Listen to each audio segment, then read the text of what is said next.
Marché action. L'euphorie est-elle en sursis? L'excès est-il fragilisé par la Réserve fédérale des États-Unis? Bilan Fed, le moins et le moins bien.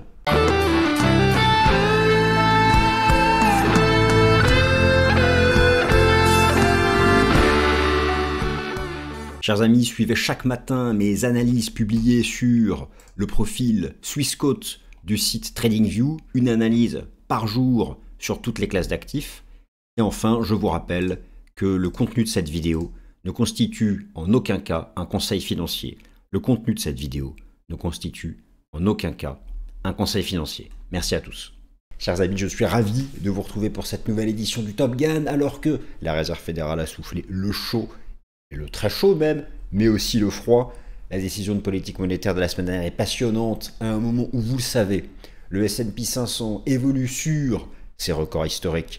D'un point de vue technique, 6 mois consécutifs de hausse, sans retracement majeur, et en termes de valorisation, la plupart des critères de valorisation ont dépassé les sommets de fin 2021, et certains critères de valorisation les plus suivis par les analystes financiers, par exemple le fameux CAP ratio, CAPE ratio, autrement appelé Price Earning de Shiller, le PE de Shiller, lui vise et n'est plus très loin de son record de l'année 2000.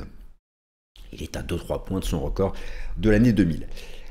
Donc la difficulté, si vous voulez, avec ces phases-là, la difficulté c'est quoi? C'est que ces phases-là d'euphorie, elles peuvent durer. Et puis, appeler chaque semaine à une correction, dire chaque semaine, ça va corriger, on peut appeler à cette correction comme ça pendant des semaines. Viendra le moment, écoutez-moi bien, viendra le moment où le marché proposera une séance de correction, une semaine de correction, un signal.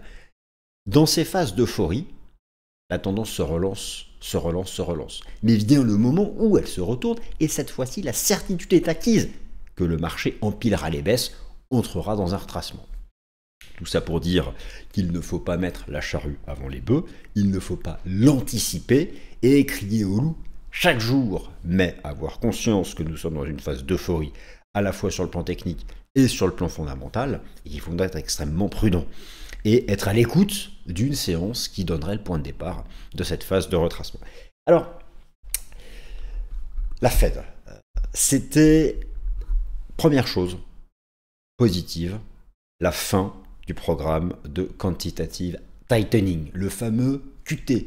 Le programme de Quantitative Tightening, cette réduction du bilan de la Fed qui a démarré en 2022, qui devait se terminer à la base en février-mars 2026 et qui va se terminer au mois de décembre.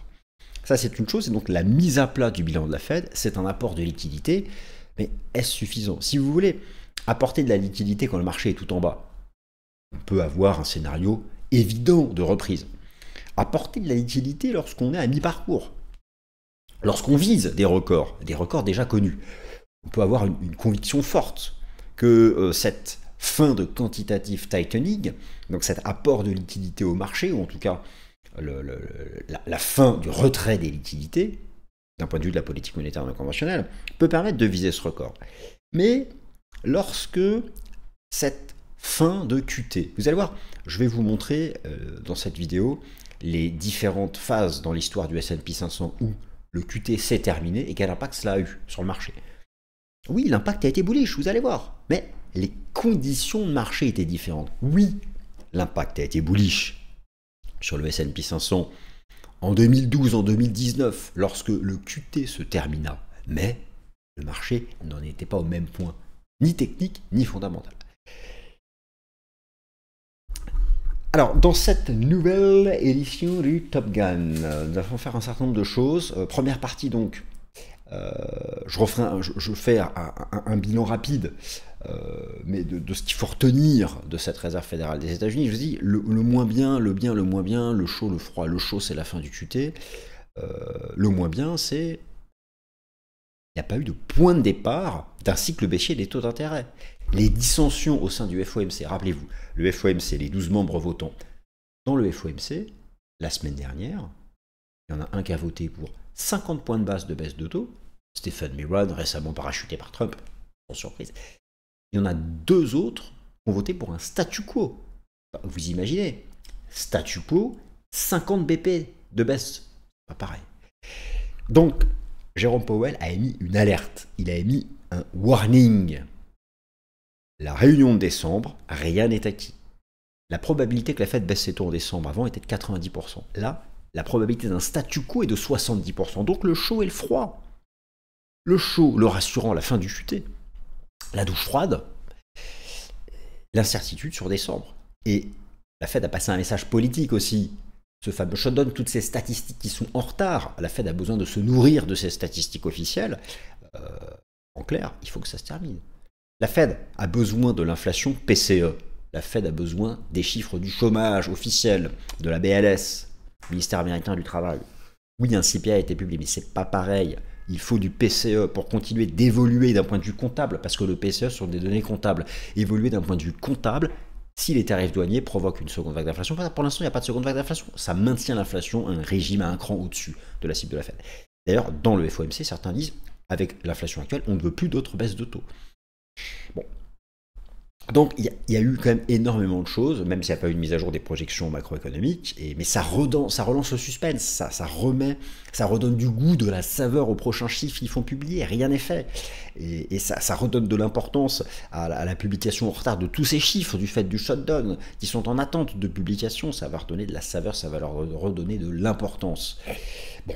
Oui, la tech est tout en haut, les stars de la tech, le Nasdaq est tout en haut, il n'y a pas eu de retracement sur quasiment aucun horizon de temps depuis de nombreux mois, mais ce QT se termine. En matière de taux d'intérêt, il peut y avoir une baisse de taux en décembre comme il ne peut pas y en avoir, ça va dépendre de l'emploi.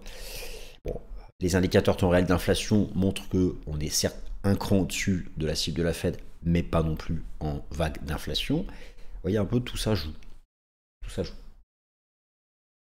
Donc, je vais illustrer mon propos dans cette nouvelle édition du Top Gun. Première partie, donc le bilan, là je vous ai donné concrètement ce qu'il fallait retenir.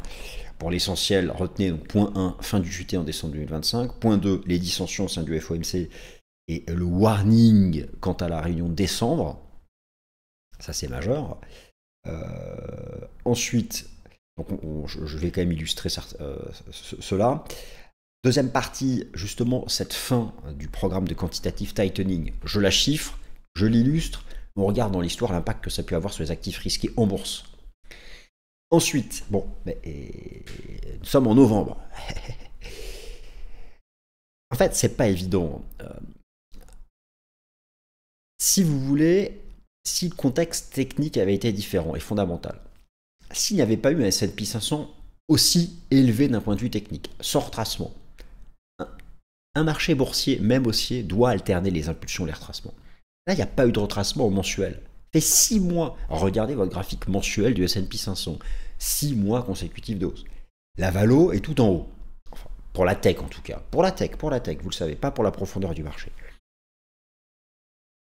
Bon. Et on arrive en novembre. Novembre qui est un des meilleurs mois pour les actifs risqués en bourse d'un point de vue de la saisonnalité, c'est-à-dire statistique de performance depuis 50-60 ans. Donc, c'est bien d'arriver dans un mois qui a de superbes statistiques. Mais ça serait mieux d'y arriver si le marché était à mi-parcours ou plutôt en phase de bottomisation. Mais comment traiter ces statistiques de saisonnalité si on est déjà tout en haut? Est-ce que ça permet d'entretenir encore l'excès un cran plus haut? La poussée finale de novembre? Ou au contraire, ça va faire pchit parce que nous sommes déjà en euphorie, une euphorie fragile, une euphorie fragilisée par la Fed? Pas évident. C'est pas évident, mais on va quand même regarder tout ça. Et puis j'ai envie de vous parler d'un certain nombre de signaux techniques que j'ai repérés sur le Russell 2000, sur l'Eurostoxx 50, sur les microcaps. En termes de valo, je vais aussi vous expliquer qu'il n'y a pas que les US, il n'y a pas que la tech US, il faut savoir regarder ailleurs, et il y a des zones géographiques. Un petit indice, nous y vivons pour la plupart d'entre nous, qui sont beaucoup plus attractives en termes de valo. Et puis on fera aussi le point technique hebdomadaire sur l'indice S&P 500. Bienvenue à la nouvelle édition du Top Gun. Mais en fait, elle a complètement rendu incertaines les perspectives. Elle a gelé les perspectives de politique monétaire. Et c'est pas forcément la volonté de Jérôme Powell. C'est parce qu'il y a des dissensions énormes au sein des membres votants du FOMC. Et tant qu'il y a ces dissensions, bien, il y aura un manque de visibilité en termes de politique monétaire. Et la première conséquence de cela, ce sont les anticipations de marché, et notamment donc qu'on peut percevoir donc à travers l'outil CME Fed Watch Tool. C'est vraiment ici qu'il y a eu une modification significative des anticipations de marché, puisque avant la décision de politique monétaire, de la Fed, eh bien, la probabilité que la Réserve fédérale baisse le taux d'intérêt des fonds fédéraux en décembre était de 90%, et désormais donc la probabilité d'un statu quo, est de 70%. Cela dépendra maintenant des chiffres. Les prochains chiffres qui seront publiés, s'ils le sont bien sûr, beaucoup vont l'être avec retard, et en particulier les chiffres de l'inflation et de l'emploi. Dans les différents baromètres qui sont intéressants à regarder, vous avez notamment donc le 2 ans américain. Comme j'ai déjà pu vous l'expliquer à plusieurs reprises, le taux obligataire à 2 ans US est celui qui anticipe le mieux le cycle à venir des taux d'intérêt des fonds fédéraux. Et donc suite alors la Fed a baissé ses taux, mais si vous voulez, les taux du marché, eux, sont toujours dans la projection. Eh bien, en termes de projection, ce gros support technique ici a tenu, et tant qu'il tient, cela n'ouvre pas le chemin technique en direction de ce niveau ici, qui était le record de 2018, le niveau des 2,95. Donc en l'état, le marché nous dit là qu'au stade actuel, eh bien, il n'y a pas de baisse de taux en décembre. Et donc, c'est ça la différence majeure, et c'est ça qui rend compliqué la tâche dans un moment où le S&P 500 est tout en haut. Je veux dire, les 7000 points du S&P 500 faisaient partie des extensions techniques parmi les plus ambitieuses. En termes de fondamentaux, vous savez donc où nous sommes, je vais vous remontrer ça tout à l'heure, un peu plus tard dans la vidéo. Et donc oui, c'est une bonne chose d'arrêter le programme de quantitative tightening. Mais pour justifier les niveaux atteints actuellement par le marché action US, le marché a besoin de l'engagement d'un cycle baissier des taux d'intérêt, pas d'une baisse de taux isolée. Et qui a été servi la semaine dernière, c'est une baisse de taux isolée. Bref, en termes de baromètre, ici que ce soit sur le prix des contrats futurs négociés à la bourse de Chicago sur le taux d'intérêt des fonds fédéraux, donc c'est de là que sont tirées ces probabilités dites implicites de l'outil CME Fed Watch Tool, ou encore le message de l'analyse technique du rendement obligataire américain à 2 ans, disent actuellement, si la décision de politique monétaire de décembre devait être dévoilée maintenant, il n'y aurait pas de baisse de taux. Donc c'est là où on trouve du moins bien, le bien, le moins bien, le bien, le moins bien, dans ce que la Fed a proposé la semaine dernière. Maintenant, c'est toujours intéressant d'analyser ce que les anglo-saxons appellent le wording. Et il y a un terme que Jérôme Powell a repris la semaine dernière, qui est le terme warning. Ça fait référence pour le marché action au profit warning. C'est une alerte. Il a sensibilisé le marché sur attention. D'ailleurs, Jérôme Powell reconnaît lui-même que le marché est ultra valorisé. Attention, la messe n'est pas dite pour le mois de décembre, pas de sa faute, mais c'est parce qu'il observe le rapport de force entre les membres votants du FOMC. Et déjà que certains ne voulaient pas baisser les taux la semaine dernière, alors qu'en sera-t-il en décembre? Il faudrait vraiment une dégradation sensible du marché du travail, donc, ou une surprise incroyable du côté de l'inflation. Vous voyez, et encore, une dégradation sensible du marché du travail, il y aurait quand même un caractère négatif pour les actifs risqués en bourse et pour le marché action, pour les perspectives de profit. Donc, les choses ne sont pas évidentes. Bon, alors, le moins bien, on en a suffisamment parlé, un peu de positif quand même. Je vous montre ici donc, je vous remontre ici un slide que je vous ai détaillé la semaine dernière dans le Fast and Forex, qui est donc l'évolution du programme de quantitative tightening de la Réserve fédérale des États-Unis. Donc, alors, au passage, j'ai écrit un article sur le sujet. Je vous invite à suivre le compte Swissquote sur TradingView, où j'ai écrit sur le sujet. D'ailleurs, j'écris tous les jours sur le sujet, que ce soit sur les fondamentaux, l'analyse technique.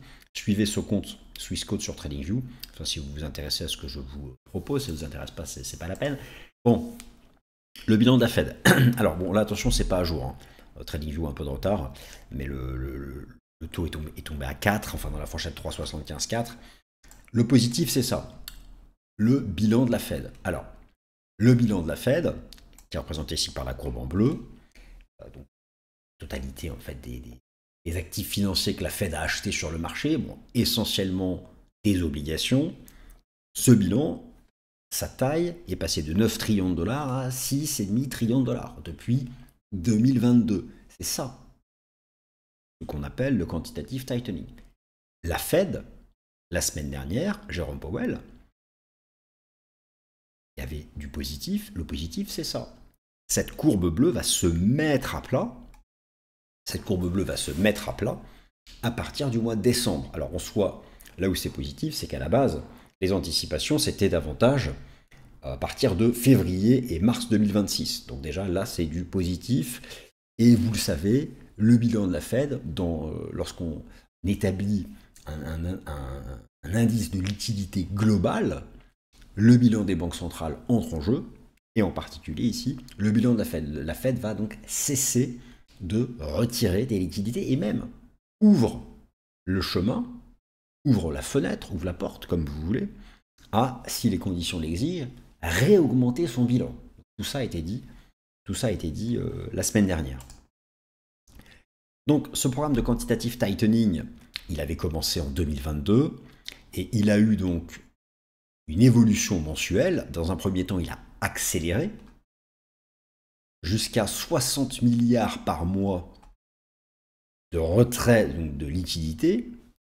Et puis, depuis juin 2024, il y a eu un ralentissement de la baisse du bilan de la Fed.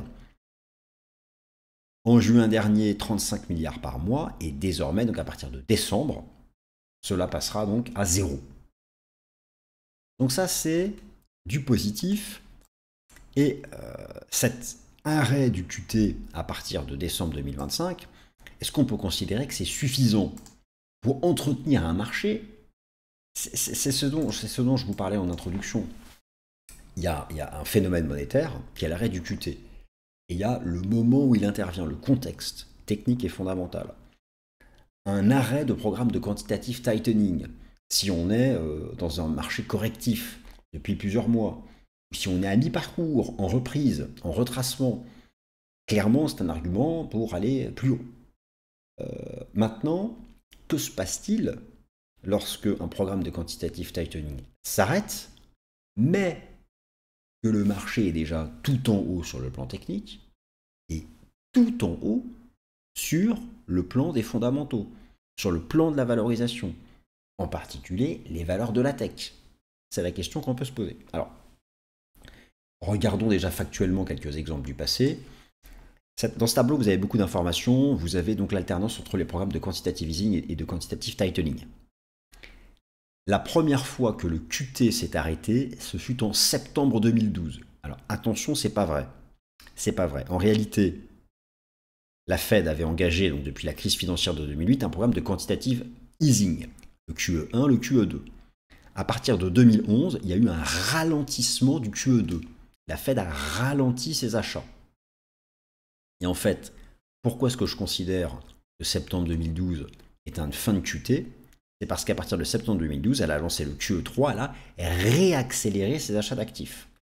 Donc en soi, effectivement, ce n'est pas à proprement parler une fin de quantitative easing, de quantitative tightening, c'est une fin de ralentissement du QE. Je l'ai mis en vert parce que c'est une inflexion dans l'évolution du bilan de la Fed. En fait, on n'a qu'un exemple passé, c'est le août 2012.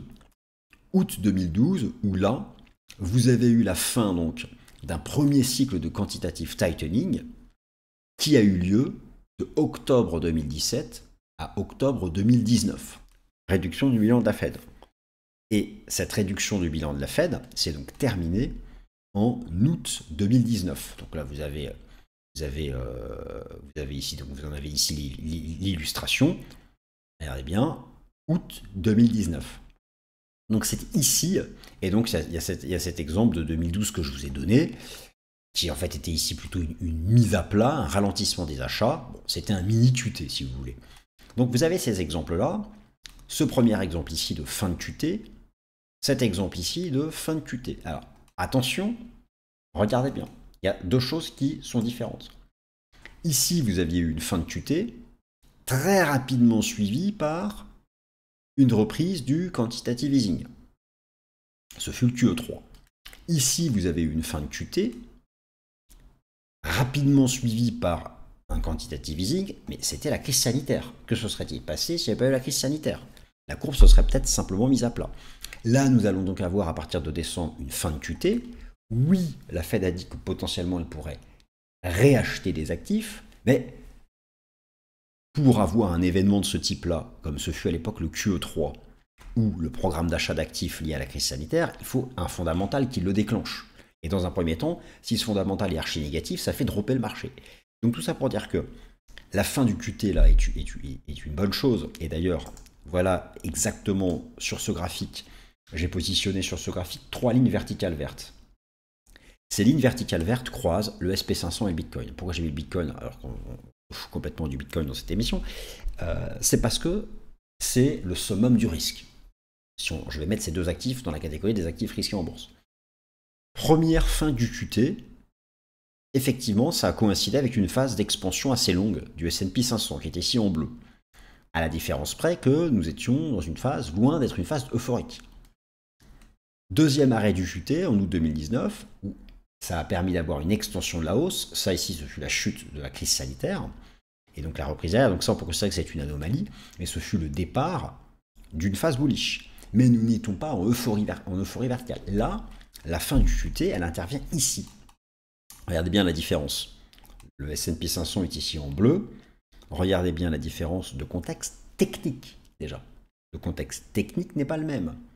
Là, le S&P 500 a enchaîné 1, 2, 3, 4, 5, 6 mois consécutifs de hausse. D'ailleurs, le S&P 500 gagne 100%. C'est exactement ce qu'il avait gagné sur le bull market entre 2002 et 2007, avant d'entrer ici en bear market. Donc, la question que je pose, la question qui nous intéresse ici, elle est la suivante. Cette fin de quantitative tightening, qui peut potentiellement ouvrir le chemin à une reprise des achats d'actifs, a historiquement un effet positif. Si on regarde les choses comme ça, sans zoomer. Et si l'on zoome, l'on constate que le contexte technique et le contexte fondamental étaient différents. D'autre part, il n'y a que 2 exemples passés. Tout ça pour dire que le verre à moitié plein, le verre à moitié plein, le verre à moitié vide, effectivement, là c'est quelque chose de positif dans ce que la Fed a annoncé la semaine dernière, mais qui est quand même assez équilibré par le manque de visibilité sur la réunion de décembre. Et d'autre part, cet arrêt du QT, finalement, n'est pas une garantie de hausse, sachant que le marché est tout en haut. Ça serait complètement différent si la Fed avait arrêté le QT lorsqu'il y avait le drop de la guerre commerciale, pardon, j'ai du mal à trouver mes mots, en avril dernier. Là, les choses auraient été complètement différentes. Vous comprenez bien donc qu'il y a ce contexte qui compte, mais en soi, c'est quand même quelque chose de positif. Alors pour résumer, donc, où est-ce qu'on en est dans tout ça? Ça, c'était ce que je vous avais proposé dans le Fast and Forex de la semaine dernière. On n'est ni ici ni ici. Oui, on a eu une baisse de taux. Oui, on a eu un ralentissement du QT. Mais on a eu une baisse de taux, mais en même temps, celle du mois de décembre est sabrée. Donc, on est dans aucun de ces 3 cas de figure. On est au milieu. On est quelque part au milieu. Alors, le mois de novembre. Bon, là, c'est pareil. Novembre est un mois favorable pour les actifs risqués d'un point de vue de la saisonnalité statistique. Que ce soit d'ailleurs sur l'indice S&P 500 ou sur le cours du BTC. Mais c'est pareil.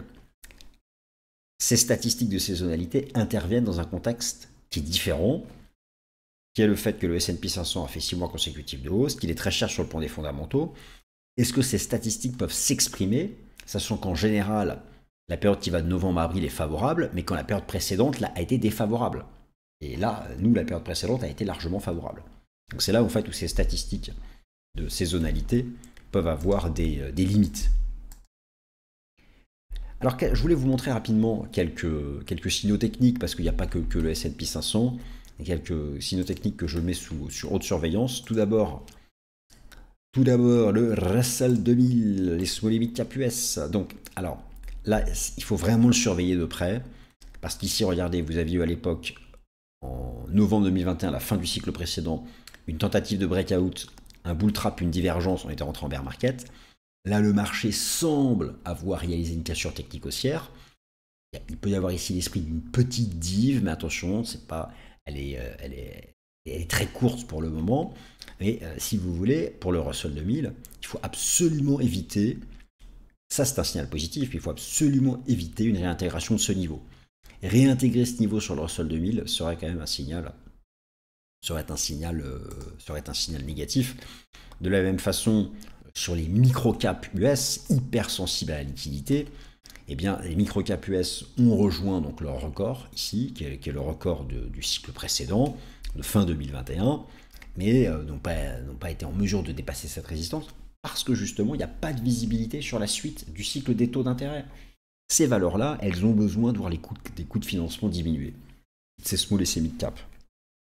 Et c'est vrai que oui, en soi, l'arrêt du QT est une bonne chose, mais le fait de ne pas avoir de chemin, de trajectoire baissière des taux d'intérêt ces prochains mois annule complètement les effets de cette annonce favorable qui est l'arrêt du quantitative tightening.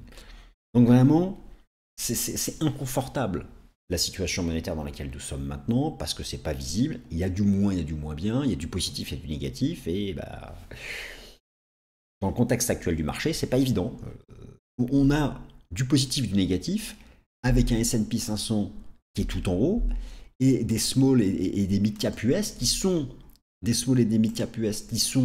à leur record.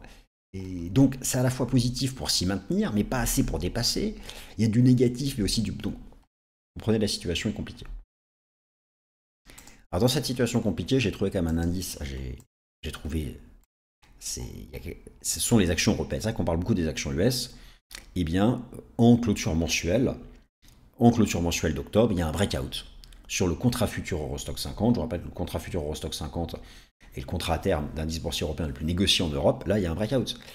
Et alors, justement, faut-il se tourner du côté des actions européennes alors qu'il y a beaucoup de doutes sur les actions US? C'est une possibilité. Et simplement, je vais vous montrer donc un graphique sur ce sujet. On parle beaucoup donc du payout Shiller, le cap ratio US. Il y a un peu de retard sur ce graphique, on est un poil au-dessus maintenant, qui a dépassé ses records 2021. Et le cap ratio des valeurs américaines est en train de tendre vers son record ici de 2000. Et regardez, pendant très longtemps, la valorisation des actions européennes était très proche de celle des US. Là, il y a un gap qui s'est fait, essentiellement à cause de la tech US. Mais la valorisation des actions européennes est très basse. Donc vous avez à la fois un signal technique bullish sur les actions européennes et une valorisation comme ça qui est en retrait. Bon, ça peut être pourquoi pas quelque chose d'intéressant, en tout cas à arbitrer davantage en faveur des actions européennes plutôt que des actions US qui elles sont dans une situation technique et fondamentale que je qualifie d'inconfortable parce que euphorique et parce que ces phases-là on ne sait jamais jusqu'où elles peuvent aller. Et justement, d'un point de vue technique sur le S&P 500, j'ai une alerte que je relève. Alors, le marché a fait un gap. Le contrat futur SP 500 a fait un gap au-dessus du canal. Un gap au-dessus de ce gros canal bullish. On est toujours dans cette vague 5, il y a toujours des extensions ici. On est au 7000, on va bientôt être en div. Attention, alors déjà ce gap, en fait, en gros c'est simple. Tant qu'on est au-dessus du gap et tant qu'on est au-dessus du canal, ça va. Si on réintègre le canal, si on comble le gap et qu'on réintègre le canal, c'est terminé. Attention aux sentiments. Attention aux sentiments bullish. Ici, le réservoir des acheteurs s'est rempli. Le réservoir des vendeurs se vide. D'un point de vue quantitatif, nous ne sommes pas en excès. Donc ça montre vraiment que l'excès se concentre sur la tech. Mais pour qu'il puisse y avoir une rotation vers les autres secteurs que la tech, le marché a besoin de cette visibilité de la Fed et de davantage de baisse de taux d'intérêt. Sauf que pour l'instant, il n'y a pas cette visibilité parce qu'il n'y a pas ces chiffres, mais ça peut se mettre en place. Bon. Vous voyez un peu le spielblick dans lequel nous sommes. Attention donc au S&P 500. Tout comblement de ce gap sur le futur, toute réintégration de canal, on va corriger de 5 à 10% minimum. Pour l'instant, là, quand je lance la vidéo, ce n'est pas le cas. Regardez-moi ce gap en début de semaine sur le contrat futur et notamment la position vis-à-vis de ce canal. Et attention à ce réservoir des acheteurs qui commence à se remplir et qui prend une part dominante. Ce contenu s'adresse aux personnes familières avec les marchés financiers et les instruments financiers et est fourni à titre informatif uniquement. L'idée présentée, y compris les commentaires de marché, données de marché et observations, ne constitue pas un produit de recherche de la part d'un département de recherche de Swissquote ou de ses affiliés. Ce matériel vise à mettre en lumière les mouvements du marché et ne constitue en aucun cas un conseil en investissement juridique ou fiscal. Si vous êtes un investisseur particulier ou si vous manquez d'expérience dans le trading de produits financiers complexes, il est recommandé de consulter un conseiller agréé avant toute décision financière. Ce contenu n'a pas pour objectif de manipuler le marché ni d'encourager un comportement financier spécifique. Swissquote ne garantit en aucun cas la qualité, l'exactitude, l'exhaustivité ou l'absence de violation de ce contenu. Les opinions exprimées sont celles du consultant et sont fournies à des fins éducatives uniquement. Toute information liée à un produit ou à un marché ne doit être interprétée comme une recommandation d'une stratégie d'investissement ou d'une transaction. Les performances passées ne garantissent pas les résultats futurs. Swissquote, ses employés et représentants ne sauraient en aucun cas être tenus responsables de tout dommage ou perte, directe ou indirecte, résultant de décisions prises sur la base de ce contenu. L'utilisation de marques ou de noms commerciaux de tiers est uniquement à titre informatif et n'implique aucune approbation de la part de Swissquote, ni que le propriétaire de la marque a autorisé Swissquote à promouvoir ses produits ou services. Swissquote est la marque commerciale regroupant les activités de Swissquote Bank SA, régulée par la FINMA, Swissquote Capital Markets Ltd, régulée par la SISEC, Swissquote Bank Europe SA, régulée par la CSSF, Swissquote Ltd, régulée par la FCA, Swissquote Financial Services Ltd, régulée par la MFSA, Swissquote MEA, régulée par la DFSA, Swissquote PTE Ltd, régulée par la MAS, Swissquote Asia Limited, licenciée par la SFC, et Swissquote South Africa Ltd, supervisée par la FSCA. Les produits et services de Swissquote sont destinés uniquement aux personnes autorisées à les recevoir conformément au droit local. Tout investissement comporte un risque. Le risque de perte en tradant ou en détenant des instruments financiers peut être important. La valeur des instruments financiers, y compris mais sans s'y limiter actions, obligations, crypto-monnaies et autres actifs, peut fluctuer à la hausse comme à la baisse. Il existe un risque important de perte financière lors de l'achat, de la vente, du staking ou de l'investissement dans ces instruments. Swissquote ne recommande aucun investissement, transaction ou stratégie en particulier. Les CFD sont des instruments complexes comportant un risque élevé de perte rapide en raison de l'effet de levier. La grande majorité des comptes de clients de détail subissent des pertes en capital lors du trading des CFD. Vous devez vous assurer que vous comprenez le fonctionnement des CFD et que vous pouvez vous permettre de prendre un risque élevé de perte. Les actifs numériques ne sont pas régulés dans la plupart des pays et les règles de protection des consommateurs peuvent ne pas s'appliquer. En tant qu'investissement hautement volatile et spéculatif, ils ne conviennent pas aux investisseurs ayant une faible tolérance au risque. Assurez-vous de bien comprendre chaque actif numérique avant de trader. Les crypto-monnaies ne sont pas considérées comme une monnaie légale dans certaines juridictions et sont soumises à des incertitudes réglementaires. L'utilisation de systèmes basés sur Internet peut entraîner des risques importants, notamment mais sans s'y limiter la fraude, les cyberattaques, les pannes de réseau et de communication, ainsi que le vol d'identité et les attaques de phishing liées aux cryptoactifs.